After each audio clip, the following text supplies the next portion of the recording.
Moje sposoby na wydłubywanie masy z foremek. A sposoby mam 3 i używam ich zależnie od rodzaju foremki. To jest foremka teksturowa i o niej dzisiaj mówiła nie będę, natomiast podlinkuję Wam film, co z taką foremką zrobić. Foremki, na które mam fajny sposób, podzieliłam na 3 grupy. Drobne i delikatne silikony. Bez sposobu też wyciągniemy z nich masę, ale można sobie życie ułatwić. Druga grupa to wzory większe, które mają mnóstwo drobnych szczegółów. Czasem niepokorna masa w te szczegóły włazi, jakoś się zasysa i nie można tego ładnie wyciągnąć, nie niszcząc wzoru. Myślę właśnie o takich drobnych wgłębieniach bądź zawijaskach. A ostatnia grupa to nasze stare, ale jeszcze jare formy plastikowe. Kiedyś dedykowane wyłącznie do gipsu, ale teraz nie chce mi się z gipsem bawić i wolę do nich szybciutko napchać masę.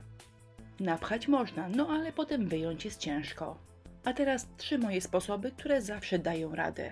Najprostszym i całkowicie bezkosztowym sposobem jest zamrażanie. Często także używam mąki ziemniaczanej, a jak już nic nie daje rady, to biorę olej. A do moich testów użyję masy super lekkiej. Pierwsza grupa to takie bardzo popularne, niewielkie wzory, z którymi dajemy sobie radę bez jakiejś turbo pomocy. Ale są takie dni, gdy glinka wcale nie chce współpracować. Zazwyczaj powodem jest zbyt wysoka temperatura, no ale nie zawsze. Dzisiaj nie jest źle i dzisiaj ten wzór wyciągnął mi się całkiem dobrze. Zobaczcie, zdeformował mi się tylko troszeczkę, czyli teoretycznie nie jest źle.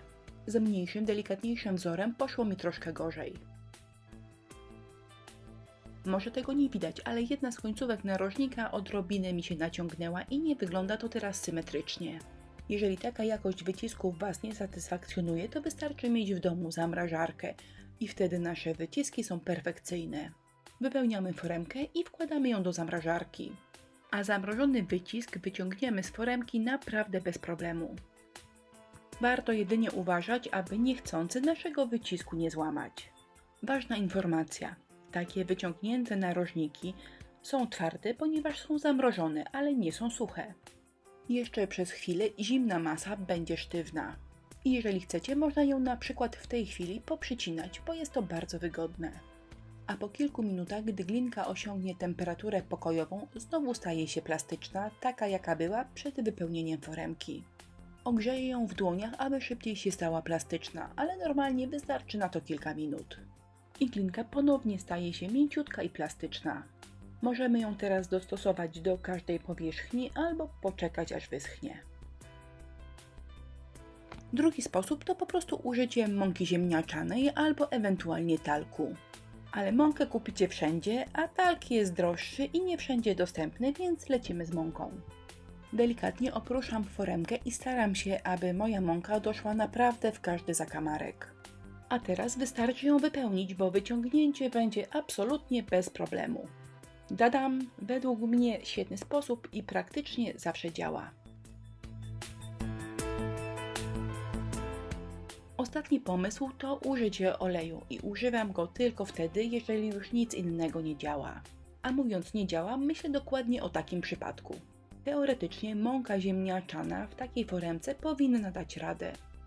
Ale niestety nie daje, wzór się odkształca i wygląda brzydko. I wtedy na scenę wkracza on, zwykły olej kuchenny, ale lepiej, jeżeli macie, może być olej w sprayu. Smaruję foremkę, napycham pastę i zostawiam taki języczek, za który mogę podnieść mój wycisk. Jak widzicie, pasta wychodzi bez problemu, a języczek trzeba po prostu obciąć. Zadanie domowe dla Was: sprawdzić sposoby i napisać pod filmem, czy działają. Dziękuję za uwagę, zapraszam do naszego sklepu i na inspirello.pl.